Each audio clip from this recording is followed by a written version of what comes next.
Hello everyone, मेरा नाम अनामिका है और आज हम बात करने वाले हैं ऑब्जेक्शन हैंडलिंग इन सेल्स।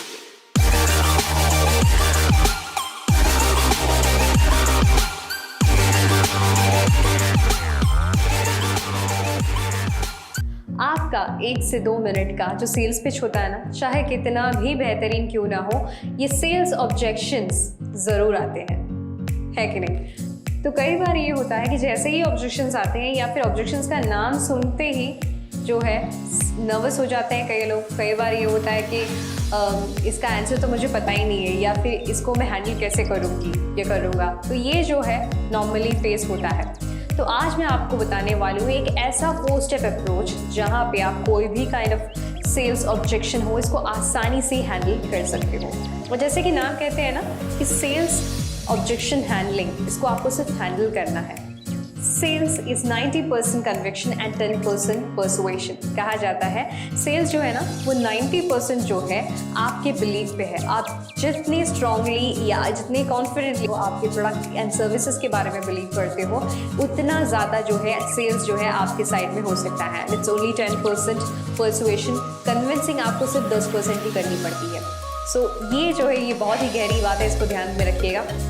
आपको सेल्स ऑब्जेक्शन को कभी भी एज अ पर्सनल ऑब्जेक्शन बिल्कुल नहीं लेना है। कई बार ये हो जाता है कि सेल्स पर्सन जो है ना वो थोड़ा सा रिजेक्शन महसूस करने लगते हैं बिकॉज ऑफ द ऑब्जेक्शंस। तो ये ऑब्जेक्शंस को सिचुएशनल समझिए या उस पर्टिकुलर सेल्स कॉल्स को रिलेटेड समझिए, ना कि ये एज अ पर्सनल डिग लीजिए। तो मेक दैट श्योर ये जो है आपके लिए पर्सनली नहीं है, ये सेल्स ऑब्जेक्शंस जो है रिलेटेड टू सेल्स कॉल्स है।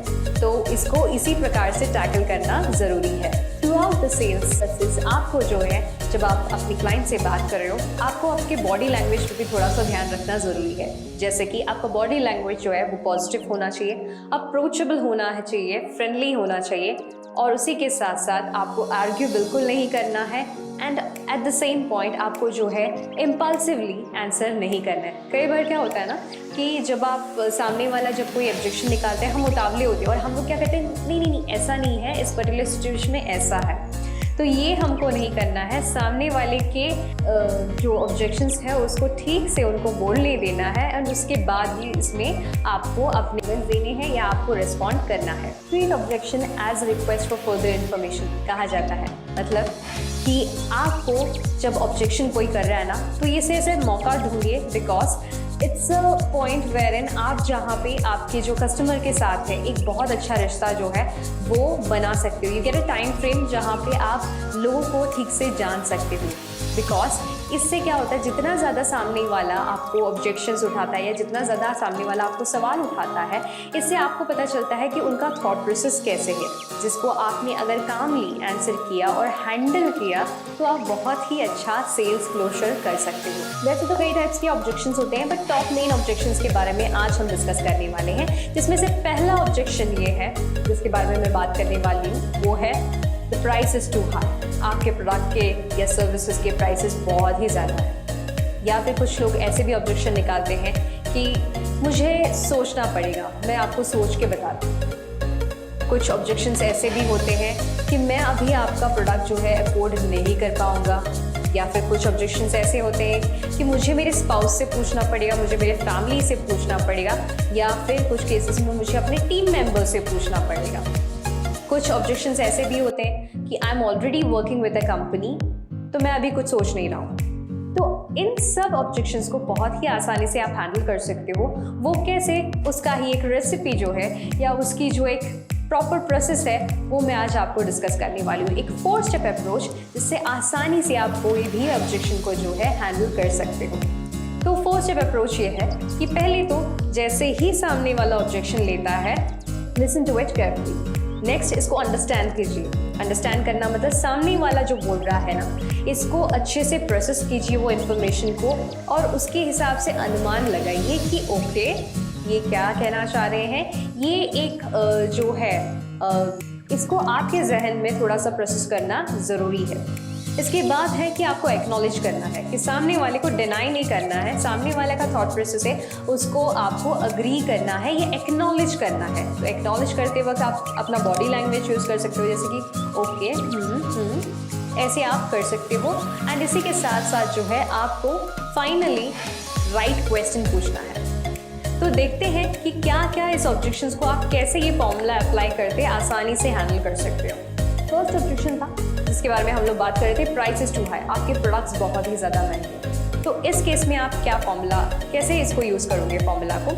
तो पहले है कि आपको लिसन करना है, अंडरस्टैंड करना है, एक्नॉलेज करना है, ओके आपको महंगे लगे, okay, and then you have to ask the right questions. अब राइट क्वेश्चंस का मतलब ये है कि आपको जो है ओपन एंडेड क्वेश्चंस यहाँ पे पूछने हैं। ओपन एंडेड क्वेश्चंस मतलब है कि आपको उसका आंसर जो है येस और नो नहीं आना चाहिए, इंस्टेड एक डिस्क्रिप्टिव आंसर आना चाहिए। तो इस प्रकार से आपको जो है उनसे सवाल पूछने हैं, राइट क्वेश्चंस पूछना है। जैसे कि प्राइस की बात आती है, तो प्राइस के बारे में जब भी ऑब्जेक्शन आता है ना, ये रिलेटेड टू होता है कि परसिव्ड वैल्यू, कि सामने वाले ने इसकी एक वैल्यू निश्चित की है या इसका एक अनुमान लगाया है कि ओके मे बी आपका जो XYZ प्रोडक्ट है इसका वैल्यू जो है मे बी 100 रुपीज़ का होना चाहिए, इससे ज़्यादा होना ही नहीं चाहिए। तो इस केस में आपको बोलना है कि ओके सर आपने ये अनुमान लगाया है, तो फिर क्या मैं जान सकता हूँ कि कौन से प्रोडक्ट के कंपैरिजन में लगाया है, या आपने कुछ पहले कोई प्रोडक्ट यूज़ किया है जो सेम प्राइस का हो। तो यहाँ पे आपने उनको एक डिस्क्रिप्टिव आंसर देने के लिए जो है प्रोब किया है। तो जैसे ही आप ये प्रोब करते हो तो सामने वाला जो है उनको आंसर देना पड़ता है जो येस और नो नहीं होते हुए एक डिस्क्रिप्शन होता है। तो जहाँ पे वो आपसे बोलेंगे कि ओके मैंने ये प्रोडक्ट यूज़ किया था जिसमें मुझे ये फ़ायदे मिले थे, yes that's a point where आप अपना प्रोडक्ट का जस्टिफिकेशन दे सकते हो कि कैसे आपने जो यूज़ किया था वो प्रोडक्ट से ये प्रोडक्ट बेहतर है, बिकॉज इसमें 1 2 3 4 जितने भी क्वालिटीज़ हैं आप उसको बोल सकते हो, and at the end of the day आपकी लाइफ इससे कैसे सुधर सकती है। So here you are giving a solution to the problem. आप यहाँ पे एक सोल्यूशन देना चाह रहे हो उनके प्रॉब्लम के लिए, because as a sales person आपका जो है motto towards a sales process जो है वो है कि कॉल टू एक्शन होना चाहिए एंड प्लस सेल्स क्लोजर होना चाहिए। तो उनको आप जो है सेल्स क्लोज करने के लिए या एक प्रॉपर डिसीजन मेकिंग के लिए हेल्प कर रहे हो। तो यहाँ पे आप जो है क्लाइंट को डिसीजन मेकिंग में हेल्प कर रहे हो, तो कुछ ऐसे सवाल ही आपको पूछने चाहिए जिससे वो डिसीजन की ओर बढ़ने में ज़्यादा उनको ईजी हो। सो इस प्रकार से आप जान सकते हो जब आप अपने प्रोडक्ट की यूएसपीज रखते हो उनके सामने, तो वो जान जाते हैं कि ओके ये प्रोडक्ट इतना बेहतर है, तो इस प्रकार से जो है आपका सेल क्लोजर आसानी से हो सकता है। नेक्स्ट ऑब्जेक्शन है I need to think about it, मुझे इसके बारे में सोचना पड़ेगा। जब कोई सोचना पड़ेगा कहता है ना, दैट मीन्स उनके बैक ऑफ द माइंड कुछ तो चल रहा है जिसके वजह से वो डिसीजन नहीं मेक कर पा रहे हैं, ये डिसीजन नहीं ले पा रहे हैं। Maximum times it is related to trust या फिर fear of making a mistake. कई बार ये होता है कि सामने वाले के मन में ये होता है कि कहीं मैं इनको विश्वास कर सकता हूँ क्या, सामने वाला जो सेल्स बंदा जो भी बोल रहा है, बंदी जो भी बोल रही है, क्या ये सही है, ये हो सकता है। फिर या फिर ये हो सकता है कि फियर ऑफ मिस्टेक, मतलब क्या मैं गलती कर रही हूँ या गलती कर रहा हूँ इनके बातों में आके या इनके प्रोडक्ट को मैं लेकर। तो इस सिचुएशन को आपको हैंडल करना है थ्रू राइट क्वेश्चंस। तो यहाँ पे आप क्या बोल सकते हो, सो यहाँ पे आप बोल सकते हो कि ओके सर आपको सोचना है, मतलब आपको और थोड़ी सी जानकारी चाहिए, या आप इसके रिजल्ट्स के बारे में कंसर्न हो क्या। तो इस प्रकार से आपको जो है उनको प्रोब करते रहना है ताकि वो सामने वाला जो क्लाइंट है आपका वो आपको प्रॉपर इन्फॉर्मेशन दे सके कि ओके मे बी उनको टेस्टिमनीज की ज़रूरत होगी, तो आप जो है उस प्रकार से उनको टेस्टिमनीज प्रोवाइड कर सकते हैं एंड एक्शन टू कॉल आपका वहीं पे रेडी हो जाता है एंड आपका सेल्स क्लोजर की ओर और आप और ज़्यादा आगे बढ़ पाते हो। सो इस प्रकार से इस क्वेरी को आप हैंडल कर सकते हो या इस ऑब्जेक्शन को आप इस प्रकार से हैंडल कर सकते हो। I need to check with my family member या स्पाउस, या फिर ये हो सकता है कि टीममेट्स। ये भी होता है कई बार, जैसे कि क्लाइंट जो है वो एकदम से डिसीजन मेकिंग नहीं कर पाता है। दैट मीन्स क्या, आपका डिसीजन मेकर जो है आप जिनसे बात कर रहे हैं वो न होते हुए कोई और है। तो यहाँ पे आप क्या कर सकते हो, सामने वाले से पूछ सकते हो कि ओके अगर वो डिसीजन लेने वाले हैं तो क्या आप बता सकते हैं कि उनके क्या सेट ऑफ एक्सपेक्टेशंस हैं इस प्रोडक्ट को लेके।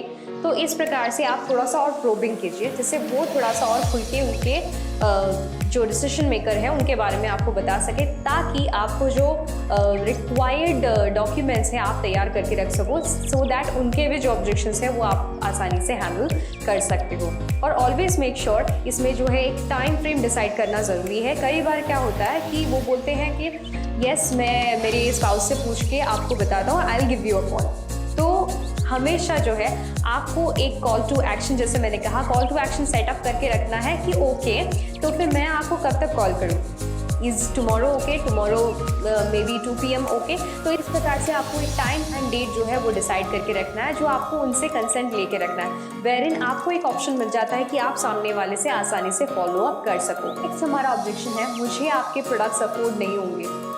तो यहाँ पे आप क्या बोल सकते हो? Again the same formula, listen, understand, acknowledge and ask the right question. तो यहाँ पे आपको राइट क्वेश्चन पूछते हुए ये कहना है, फील फेल्ट फाउंड, कि यस एक्चुअली सर हमारे प्रोडक्ट को यूज़ करते हुए पहले एक क्लाइंट थे जिनको यही फील हुआ था, फिर उनको फेल्ट ये हुआ कि यस ये प्रोडक्ट से इतने इतने फ़ायदे हैं, and then he later on found कि उनके बिजनेस में तो बहुत ज़्यादा बढ़ोतरी हो गई, या फिर उनको इतना ज़्यादा जो है इससे कैश बेनिफिट मिला, या जो भी आपके प्रोडक्ट करते हैं ये सारे बेनिफिट्स मिले और उनकी लाइफ इतनी ज़्यादा ईजी हो गई। तो इस प्रकार से जो है आप इस पर्टिकुलर ऑब्जेक्शन को भी हैंडल कर सकते हो। नेक्स्ट ऑब्जेक्शन है, I am working already with some other company. तो यहाँ पे भी the same formula, listen, understand, acknowledge and ask the right question. आपको सही सवाल जो है वो पूछना है। तो यहाँ पे आप क्या पूछोगे?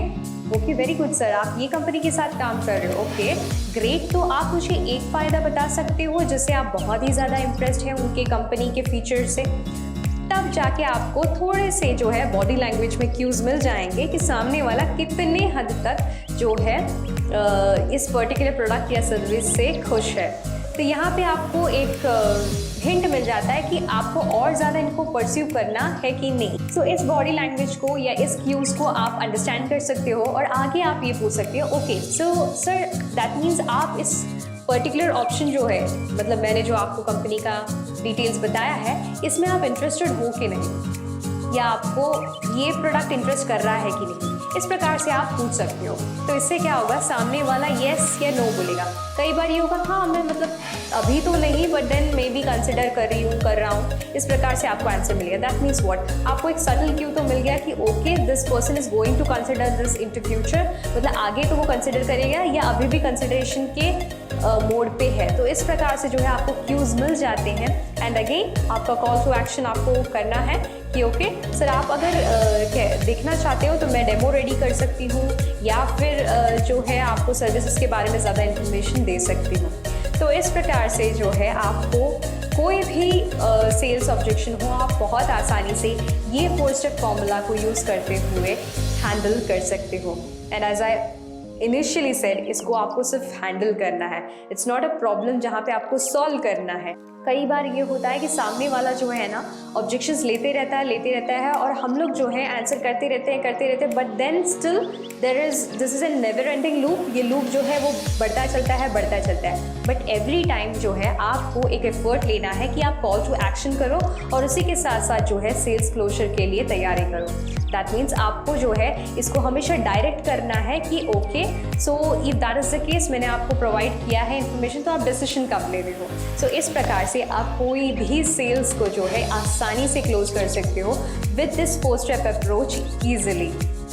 Through out the sales process आपको एक बात ध्यान रखनी है कि आपको टू मच ऑफ इन्फॉर्मेशन नहीं देनी है। कई बार ये होता है कि जब ऑब्जेक्शंस लेते हैं ना, हम बहुत ज़्यादा जो है इन्फॉर्मेशन दे देते हैं, ओवरवेलमिंग इन्फॉर्मेशन देते हैं। उतना हमको देने की ज़रूरत नहीं, keep it discrete so that, वो बोलते हैं ना कुछ पत्ते हमारे पास भी होने चाहिए।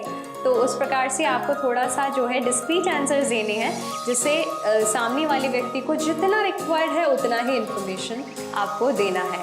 अगर आप ये फॉलो करते हो तो बहुत आसानी से जो है आपका सेल्स क्लोजर हो सकता है। So great, thank you very much and keep selling. Have a nice day.